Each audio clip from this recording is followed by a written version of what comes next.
سلامونه دوستانو، جوړ په خیر. پس له ډېر وخت نه یو ځل بیا تاسو سره لایف کېږم. په لیکه کې هم دوستانو اکثره ملګري پوښتلی یم چې کوم کاروبار پیل کو او څنګه په کم امکاناتو باندې یو کاروبار پر مخ ویسو. دوستانو که چیرې وکولی سئ ډیجیټل کارونه شروع کړئ، ډیجیټل کارونه په کم امکاناتو باندې پیلیږي. مثلا تاسو که چیرې د یوټیوب چینل جوړ کړئ، یوټیوب ته ښه کار وکړئ او پرله پسې دوامداره کار وکړئ، تاسو کولی سئ چې پیسې وګټئ.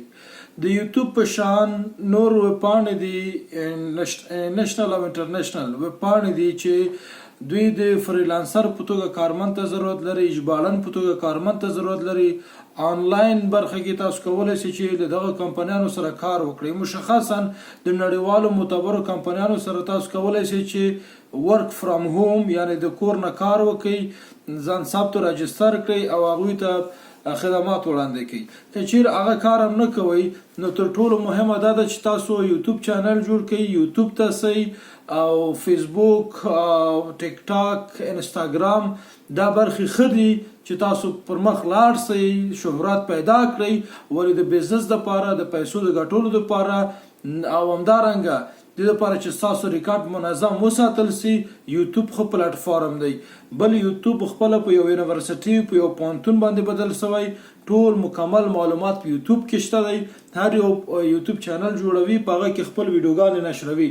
نو زه هم تاسو نه غواړم چې تاسو خپل وخت په سیاسي موضوعاتو باندې مه مصرفوئ، خپل وخت په جنگي موضوعاتو باندې مه مصرفوئ، خپل وخت په بزنس یا اقتصادي موضوعاتو باندې مصرف کړئ. یو څه باید وګټئ.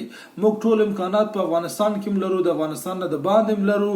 تاسو باید هڅه وکړئ چې خپل استعداد، ظرفیت او پوهه د خلکو سره د یوټیوب د لارې شریک کړئ.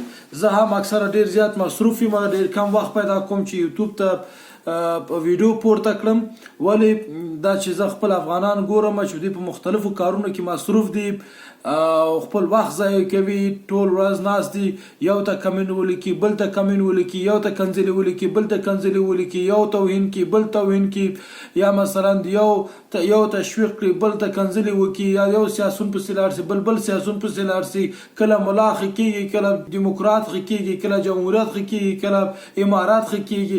دا هغه موارد دي چې تاسو په دې باندې سر مخ وګوئ او تاسو فردي هم د ځان په وړاندې او هم خپل د کورنۍ په وړاندې او په کل کې بیا د ټولنې په وړاندې مسؤلیت لرئ.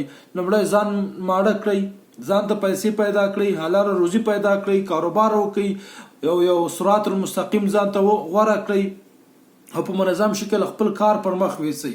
ګورئ بیا تاسو وایم یوټیوب په پوهنتون باندې بدل شوی. یوټیوب کې خلک میلیونران سول، هندیان او پاکستانیان چې زموږ په څنګ سټ کې پراته دي، ګاونډیان دي، هر کال په میلیونو ډالر عواید لاسته راوړي.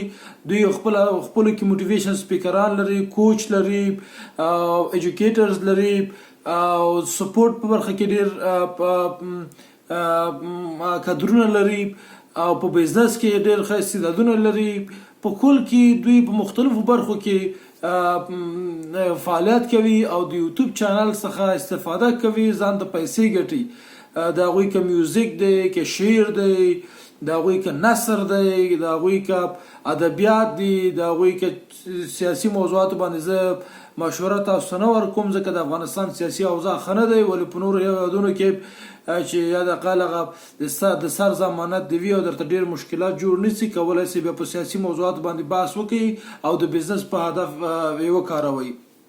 ولې په نورو هېوادونو کې خلک ترې استفاده کوي، ښه پیسې ګټي، سیاسي بحثونه په منظم شکل دې لپاره ترسره کیږي چې دوی هم خلکو ته خیر ورسوي او معلومات ورسوي، بل ځان ته هم حلاله روزي پیدا کړي. ولې زه تاسو ته پر جنگي موضوعاتو، سیاسي موضوعاتو د بحث کولو مشوره نه ورکوم، ځکه چې زموږ خلک کم اوري، ولې چې کم واورېدل او غلط واورېدل بیا نو خدای مو ترې وساته. ډېر کله داسې شوي دي چې دوی د خبرې لومړی برخه اوري ولې آخره برخه نه اوري او ډېر زر خلک په زموږ په ټولنه کې منفورېږي او ډېر زر یو شخص کېدای شي چې په ټولو باندې ګران سي او محبوب سي. د سوشل میډیا دغه یو ګټه او تاوان هم دا دی.